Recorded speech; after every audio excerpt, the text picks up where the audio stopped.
Tuelekee eneo bunge la Matungulu, kaunti ya Machakos, ambapo maafisa wa usalama eneo hilo wamefanikiwa kupata bunduki iliyokuwa imepotea katika kituo cha polisi cha Kinyue eneo hilo miezi miwili iliyopita, kulingana na naibu kamishna wa Matungulu Evelyn Wekesa. Baadhi ya sehemu za bunduki hiyo zimetolewa na maafisa hao wameweka jitihada kuhakikisha kuwa mshukiwa mkuu amekamatwa na kuchukuliwa hatua kali za kisheria.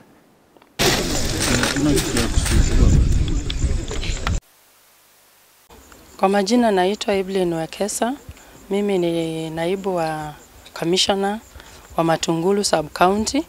Hapo mahali tuko ni Katine sub location, katika location ya Tala, na hapa tuko na teams kadhaa.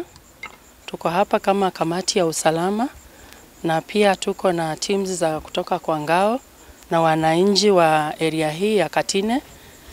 Na tuko hapa kwa sababu tulikuwa tumepashwa habari ya kwamba ile bunduki ambayo tulipoteza mwezi wa Agosti tarehe 19 kule Kinyui Police Post imepatikana katika site ya construction hapa Katine. Ndio kwa sababu tuko hapa.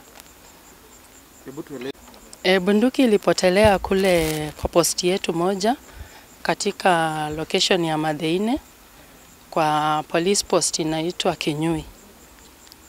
Na tangu wakati huo tumekuwa tunaitafuta. Na tunataka kushukuru sana kwa sababu kupitia kwa uhusiano yetu na wananchi, na pia wakati tulikuwa tunasherehekea mashujaa jana, county commissioner wetu alikuwa amepasha habari wananchi waweze kutusaidia ili tuweze kupata ile bunduki ambayo ilipotea.